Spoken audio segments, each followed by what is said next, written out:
So, ang technique lang dyan sa pag-reverse ma'am, ano. So, dito ako magpa-parallel. Pupunta ka muna doon. Lalagpasan mo lang tong motor na yon.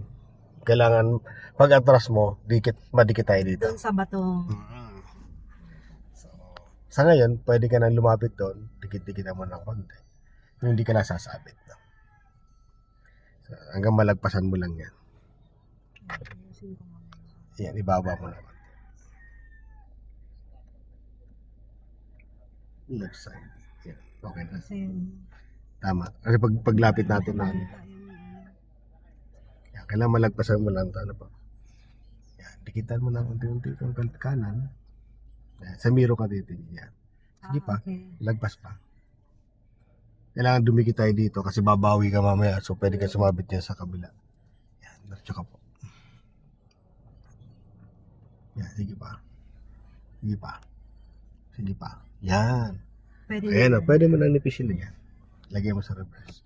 Di mo may space pa. Kumabi ka ng konti dito. Kailangan malapit-lapit mo yung gulong mo doon. Sa bato na yan. Halip mo. Bato? Di mo nakita. Diyan ako nalilito. Ayun o. Ayun yung dulo na yan. Doon ako nalilito. Lapit-lapit. Yan. Lapit mo yung gulong doon. Basta huwag ka lang didikit masyado. O kaya sasabit. Lalapit lang pero di ka sasabit dapat. Sige pa. Palalagpasin natin dyan yung gulong konti eh. Ayan na, no? Ganyan na. Di kumabi ka na ngayon dito sa kanan. Full turn ako, sir. Apo. Yan. Tapos, yung motor na yan. Nakita yung motor niya.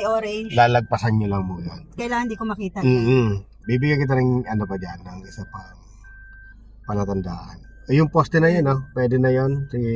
Itumbok sa isang poste na yan. Okay. Pwede na rin yan. No, gitna mo na manibela mo yan. 1, 2, lapit mo na yung gulong mo doon sa poste.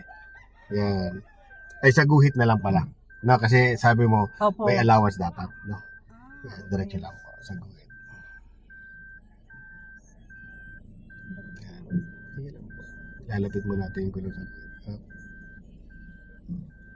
Nilapit.